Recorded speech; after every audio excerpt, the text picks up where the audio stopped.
everyone, for today's video I thought I would do a agony aunt Q&A. I don't even know, this isn't a style of video I've seen anyone do, but the idea came because whenever I check my DMs I always have like quite deep questions, conversations, people sharing their kind of like life issues, and although I'm in absolutely no position to be answering this, and I want to put out a massive disclaimer, like I am only sharing advice based on what I would do in these situations, but I've put on Instagram saying like if you have any issues or questions, like send them my way and I will do my best to share any advice like I would if a friend was coming to me with any of these questions. I don't think I'll have the answer for all of them, but it's more of just like a conversation. Let's chat about it. There were some really interesting ones, a lot of baby pregnancy stuff, some things about friendship, and yeah, I just thought this might be interesting, hopefully. Sorry if it's not. I'm gonna read out some questions that you guys asked me on Instagram. Everything is anonymous, of course. The first question is, should I commit to going on a hen party when I think I want to be pregnant at that time? I totally remember this feeling. For me, it was my friend Keisha's wedding. Like, in my head, I was like definitely gonna be pregnant at her wedding, and I was a bridesmaid, and there was all this back and forth about the dress and what dress we had to wear, and I was freaking out like, oh my god, I'm gonna be pregnant, I can't wear a dress like that. And we all, like, even though we had to wear the same colour, we all got to pick our own style of dress, and I remember obsessing about like the style being right, like in case I have a bump. And I wasn't pregnant at Keisha's wedding. It took me longer than I thought to get pregnant, and I got pregnant just after her wedding, and that kind of taught me that you just can't predict how these things are going to go, and you can't plan for them. So it's best to just kind of go with the flow, see what happens, and deal with it when it does happen, if it does. So I would say in terms of a hen party is, yeah, if you want to go to the hen party, just accept the invitation and go. And if you are pregnant when it comes around, like, you can still go on hen parties when you're pregnant. If there's like a physical activity you can't take part in, you just opt out for that part of the hen. If you don't want to be out clubbing all night, which you can do if you're pregnant, some people want to, if you don't want to, then you can just leave home. You can leave and go home a little bit early. Like, I would say yes, commit, and then if you are pregnant, you can deal with like how the weekend might be slightly different for you then, but don't like preempt something, because it just adds on the pressure for something that's so hard to predict anyway. I hate my job and I don't want to go back after furlough. Any advice on finding a new marketing job? I reckon this is going to happen to a lot of people. I guess like working from home might make you see your job differently. It might make you enjoy it more. It might make you realize it's not really for you. It's probably a weird time to be making these sort of big decisions, especially when you're not seeing your colleagues and you haven't got your like working office environment. I would say like don't jump to any crazy decisions right now in this sort of like environment with what's going on. But if you really are sure that you don't like your job, like maybe now is also a good time to be exploring like other jobs, other avenues. I haven't applied for a job in many years, so in terms of like knowing where to look for a job, I can't really advise you there. But from my experience, just showing passion is the most important thing. Follow brands, companies you're interested on social media, engage with them, reach out and find out if there's any job vacancies, even if maybe they're not advertising them online. Just show that you're really passionate about getting involved. Ask if there's any way, any job that's going any way you can get more involved in the company. Take it a step further if it's like a really hard company to kind of get a job at, and do something creative to stand out. You know, I think in the past when I was applying for jobs, I would do things like come up with, say I wanted to run social media for a brand like Glossier, and I thought, all I want to do is work on the social media team for Glossier. What I would do is I would email them saying, I've had a bit of time at home during everything that's going on, and I've been working on a project, coming up with some ideas that I thought you would really like to see. If I were to come and work for you, what sort of social media strategy I would implement, and I'd come up with a really cool like social media marketing campaign, mood boards on like how I could see it working, and like come up with an idea that maybe points out like a problem that you see they have that you could solve without being offensive. Like you don't want to say like you're doing it wrong, but like, this is how I feel like we could do it even better if I was to come work for you, this is the sort of thing I would love to do for your company. Like, I don't know, I think if I worked at the brand, I would see that and think, wow, this person's really passionate, they've got some great ideas, that's someone we want to work for us. Even if we don't have the space now, we'll either keep in touch when there is a vacancy, or we'll find somewhere. If they really want you, they'll probably try and find somewhere for you to work within the company. I'm feeling pressured by my friends to socialize in a non-distance way, what to say. I think that's probably happening a lot, especially with the kind of younger generation. I don't know how old this person is, but probably people in their late teens or early 20s. You have to do what you feel comfortable with. Wait, actually, scrap that. There is a law, follow the law. That is my biggest advice to everyone. But also just stay strong. Like, someone is not going to stop being your friend because you feel more passionate about social distancing rules than other people. And if that person is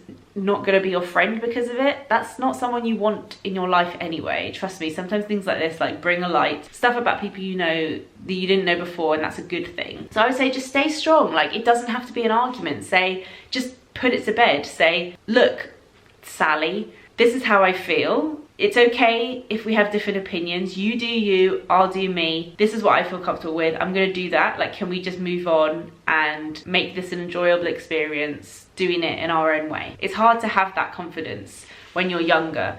I think that's something that's definitely come with age for me, to have the confidence to stand up for myself and not be scared about the consequences. But you have to just know that it all works out in the end, and people who respect you will respect your decision. What would you do differently on your breastfeeding journey from a first-time mum? It's weird because I think about all the time, like, what will I do next time? Like, hopefully if there is a next time, like, will I try and breastfeed again knowing what happened? And it's such a hard thing to think about. Like, I think that's going to be a really difficult decision when I come to it, because obviously I know every baby is different, but then, like, what if it is the same? And oh, I don't know, it freaks me out just thinking about it. But looking back, what would I do differently? I would have support set up immediately. So I would find out who's the person to speak to in the maternity ward once I've had the baby. Is there a breastfeeding specialist on that maternity ward? And if so, what is her name? How do I contact her? Can I get her to come into the room as soon as I've had the baby? Like, that's something I would find out before, because there was a breastfeeding specialist in the hospital, but obviously she was very busy and I didn't get to speak to her for a few days, and that's something I would find out. If that's not available to me, I would get in contact with a private breastfeeding specialist and I would arrange for her to come to the hospital once the baby is born. I think I would speak to other first-time mums to find out about their experience and try and educate myself on how it all works, other people's experiences, so I can identify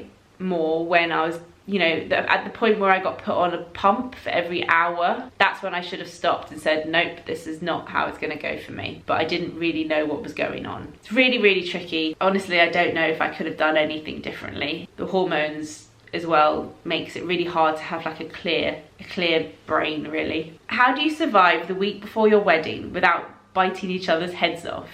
It's funny because in the Jewish religion, you spend a week apart before getting married. We didn't do that. A lot of my friends have done that, where they stay at like their parents' house for the week before the wedding. And although it's quite hard, I think, to be apart from each other, especially if you're like, weddings these days, like, the couples often do a lot themselves and they set it up themselves. So logistically it can be quite hard, but also emotionally, like, the person who could probably calm you down the most, you're not actually with. So I think it's really hard, and from talking to friends, it's been really hard, but also makes it like so much more intense and special and emotional when you finally get to see each other. So how it works is you go into like a room alone just before the ceremony. So the first time you see each other isn't when you're walking down the aisle, it's just before that, and you have like a moment together to be like, oh my god, we're about to get married. So that's something that you could do. Or me and Rich just spent the night apart from each other the night before. We didn't bite each other's heads off on the week leading up to our wedding. I think we just agreed early on, like, this is meant to be a happy celebratory moment. Let's not argue about it. Let's not let our emotions get the better of us, because we'll look back and regret regret it. So even if there are moments of stress, you have to just ground yourself and remember like what you're getting stressed over. It's a wedding, it's meant to be happy, a good thing. Oh, my battery's dying. That's annoying. One sec. Okay, I'm back. How do you deal with sleep deprivation with a newborn? It's so hard, although I found that breastfeeding kind of overshadowed that for me, and I didn't find the sleep deprivation as hard. But I would say it's really important to work as a team with your partner or with anyone else that can help and be that person for you. So by that I mean like shift work. If you are having to do all the nights, if you're breastfeeding, then let your partner take the baby in the morning and you can have a lie-in. Like, just work out who's doing what and make sure that you're both getting enough sleep, because there's no point you both not getting any sleep. It's important that like there's always one person that can kind of think a bit clearly. So just be really open with communication. And yeah, I found that Rich would take her down in the morning, and that's where I could get like a couple of hours sleep in there, and that really helped me. Or one of you might be better in the evening and one of you better in the morning. Other than that, just know it will pass. Kind of, your body just does adjust. I think it's a shock at first, but then like now I wake up at like 6 every day, and I used to not be able to wake up till like 7:30. You just kind of do it. The older your baby gets and the more like engaging they are, it makes it a bit easier, because when you wake up they're like chatty and excited to see you. And I think that's from like 6 months on where they start to like smile and be more engaging, and that makes quite a bit of the difference. Because when they're just tiny newborns, you're just like sitting downstairs at like 6 in the morning like staring into space, and that's quite hard. You'll get there, I promise. Comparing yourself to friends thinking they are ahead of you, milestones. And she's used a house emoji, a pregnant emoji, and an engagement ring emoji. Anna and I actually did a podcast episode that touched on this, so I'll link that down below if you want to have a listen if you haven't already. It's really hard and there's no like easy solution. I found that when friends were doing things that I was jealous of, if I really proactively forced myself and made the decision to be happy for them instead of kind of thinking of it as a loss for me, although sometimes it felt a bit fake to be like forcing this happiness, saying it out loud and doing it really did actually make me feel better in the end. Say someone does something that you're jealous of, if you say, oh my god, I'm so happy for you, over the moon, like it makes such a difference to how you feel compared to if you were to say, oh my god, I'm so jealous, I wish I could do that, I wish I could have that. Like, that just makes you feel negative. Whereas if you really say it out loud and push the positivity onto them, it ends up making them feel better and it makes you feel better. I know that kind of sounds cheesy. Sorry, I'm like so uncomfortable here on the floor. I know that sounds cheesy, but it really does actually work and make quite a difference to how you feel about things. And just know that, like, just remind yourself that them progressing or moving forward isn't pushing you back. Like, you can go there too, and you will, but everyone's on, like, you get to the point in your like mid-20s where everyone starts moving at a different speed. And I remember when my first friend got engaged, and it just sent me into a panic because I didn't feel ready at all. And I was like, what? How could she be engaged? I'm not there yet. And that's made me feel really panicked, and I felt really like negative about it. But then the older I get, I realize that everyone has their different like speeds, their different paths, their different journeys. So just taking a moment to like remember that is quite important. Friends who aren't remotely interested in or even ask after my baby or toddler. I'm assuming that those friends don't have kids, and it is tricky. Some friends who don't have kids are amazing at it, and I know that they're really making an effort just to be like, how's Gray? Like, what's she doing at the moment? Is she crawling yet? And it's really sweet knowing that they're like trying to make that effort, because I think when you don't have kids, it's not a natural thing to do. I probably didn't do it before I had kids. Like, you kind of want to know like, how's your friend's kids, but you don't really know what the right questions are to ask, and like, you got other stuff going on in your life. Like, I totally get it. If you're wanting your friends to show more of an interest, don't like test them, don't wait for them to. Just be honest. Say like, you know, after you've spoken about other things that are baby related, be like, oh, like, I'd love to tell you more about what my baby's up to, or like, do you want to see some recent photos or videos? Like, I doubt they're going to say no, but just don't expect too much from them. Like, I think I've realized that like your own baby is so much more interesting to you than anyone else. Like, it's so tempting to send loads of photos and videos to my friends, but like one or two, like, they're like, oh, so cute, but like, they don't need to, they're not going to find like every little thing hilarious and interesting like you are. And that's the special thing about having your own baby. So just enjoy it for yourself. You don't need your friends to validate how cute your child is, because you know how cute they are, and just enjoy them for yourself. Trying to decide between buying a new house, an old house to restore, or build from scratch. Any advice? I thought this was a really interesting question. I always wanted to buy a period property. That sounds fancier than it is, but just like, you know, we've just got like a terrace, so we're attached on both sides. I think it's either Victorian or Edwardian. I feel like they're quite similar and I never really know. I always wanted that because that's like a house I grew up in, kind of like similar vibes, skirted boards, like banister, nice kind of, you know, original features around, just, and the shape of the house, they just feel homely to me. So I wanted to get that and kind of do it up a bit. I also feel like those sort of houses always like grow in value and are really good when it comes to selling on. I think it's a London thing, I don't know, maybe to think like that, but I always think about like the next, like when we have to sell it, everything we do like has to add value. New builds are, obviously you can get like help government schemes like when you're buying a new build, and some people just love a new build. Like, it wasn't really for me. I think they've got slightly lower ceilings, although we did look at, when we bought our flat, we did look at a kind of new build, like a complex, and we very almost like, I got really like sucked in by the way it felt like a hotel, but then we realized it actually wasn't for us. And building a house from scratch, like I would never, could never do that. Like, it's just not really a London thing unless you're like multi-millionaire.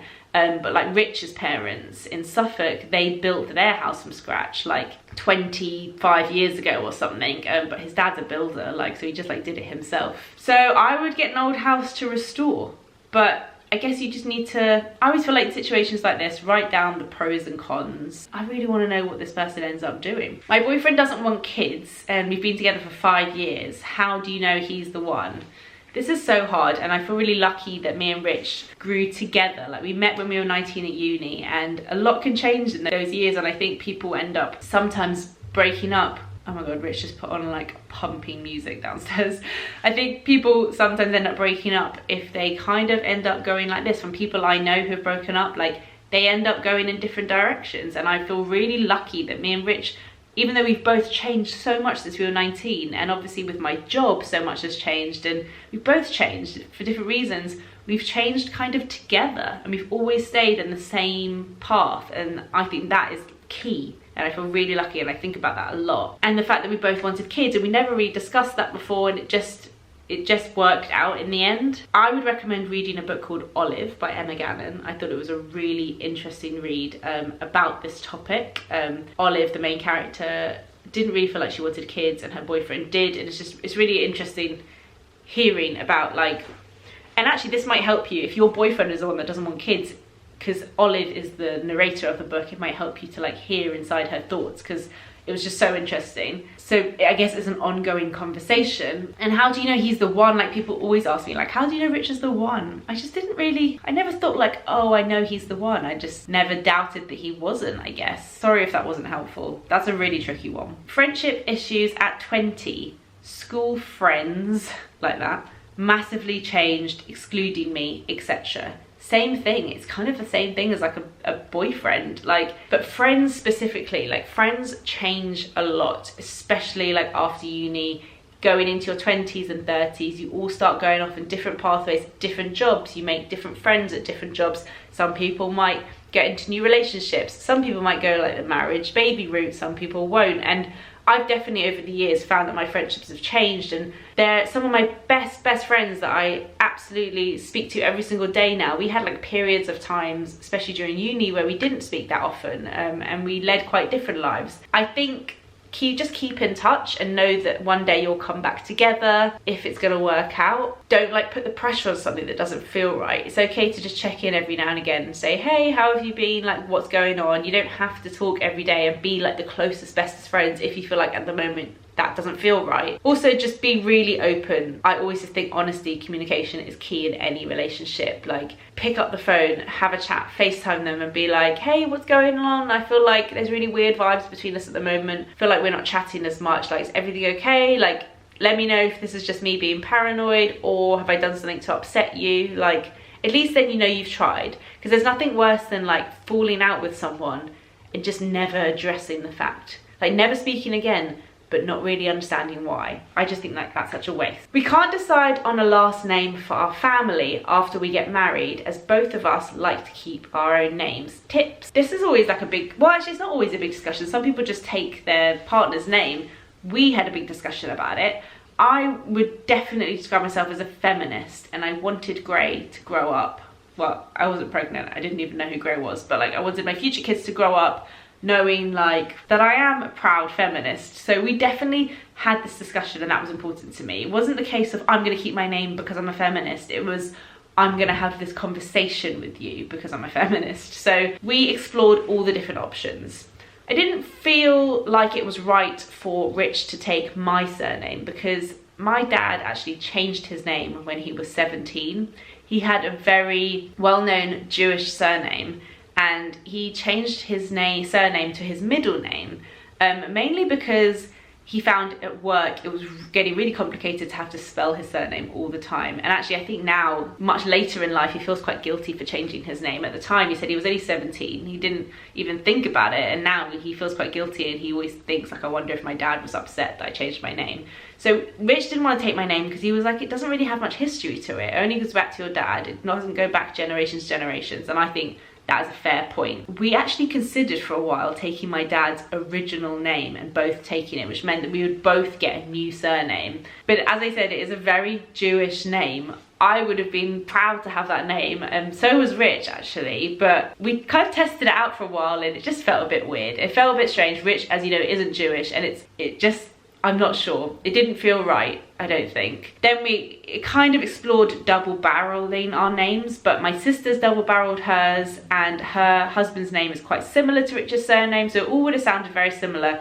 Also, I just personally don't love a double barreled. Like, I think it's a bit of a mouthful for kids, especially like when they're in school, each to their own. Wasn't really for me. We even discussed like starting a new name. You can like mix your surnames to make a new surname. You can literally do whatever you want, but that kind of felt a bit silly too. So in the end, I just took Rich's surname, which is like the standard thing to do. Like, it's his family name, and do you know what? It's just the name. So there are lots of options for you to explore. If you would like to both keep your own names, you can obviously do that. I didn't want to have a different surname to my kids. I think it can be a little bit complicated when you're traveling, annoyingly, and I just wanted us to all feel like one family unit. That was something that was important to me. In the end, you'll come to a decision and it won't feel as big a deal as it does now, I'm sure. How do I let my friends know in a non-aggressive way that just because you've had a baby, you'd still like to be included in plans? I feel like they all want to come and see the baby, but when they're making fun group plans, it's like I'm always forgotten, or they just assume I'm just too busy and don't ask. Yes, it's a thing. It happens. They're like, just know that they're trying to be considerate. They're probably not inviting you because they don't want you to feel like you're missing out.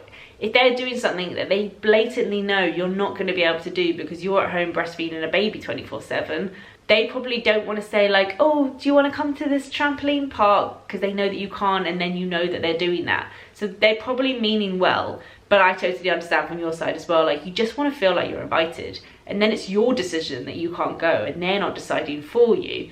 So again, honest communication. Just send them a message saying like, hey guys, I totally get that you're trying to be considerate about me not being able to join plans, but I just feel like I'm not being invited, and I want to know that the option is there. So please, if you're doing group things and you would usually invite me, just let me know. Just send me an invite. I'll let you know. I'll be honest if I can or can't come, and I won't. Don't like hold it against them again. Like, if they're gonna invite you places, don't then go, oh, so unfair, wish I could come, so jealous, like, because that's just gonna add like bad vibes. But that's what I would say. And it's nice that they're coming and wanting to see your baby. Often, I think when friends came over, we'd like get all the baby chat out of the way, and they'd be like, okay, now tell me stuff about you. Like, I want to know what's going on in the real world. Like, let's stop talking baby now. I'm struggling to juggle being back at work, the stress of COVID, and keeping a 1-year-old entertained. Amen. Now that we can do our usual date nights, already using my mum for childcare instead of my normal minder, so I don't want to ask her to mind our little one too much. How, during these crazy times, do I keep my relationship spontaneous and exciting, and also still manage to have family time that's not sitting aside and watching Trolls for the 1,000th, 1 millionth time? yeah, I totally get that. It is tricky. Like, Gray's 16 months now, and we're at the stage where I feel like we should really be focusing on us as a couple. We're at the stage, like, I hope at some point we'll have another one, and this is meant to be like the nice period of time where she's old enough that we can have a babysitter and we can go out and we can like focus on us. And then obviously COVID is here and everything's thrown up in the air and everyone's doing weird things that aren't normal. So it is tricky, and me and Rich are definitely arguing more than normal. So know that it's normal if you are too.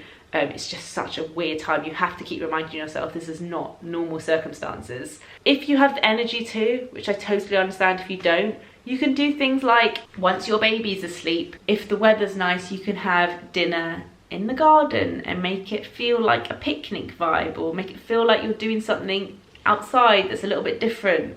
Or like, make sure you have dinner and like put your phones away and don't watch TV whilst you have dinner, and try and have a conversation and talk about your day. What else can I suggest? It's such a weird time. You will get through it, I promise. I think those are all the questions. I quite enjoyed that actually. I hope it was helpful or interesting or anything. Let me know what you thought. Maybe I could do another one of these one day. Thank you for everyone who sent in questions, and I'll see you guys in my next video. Bye.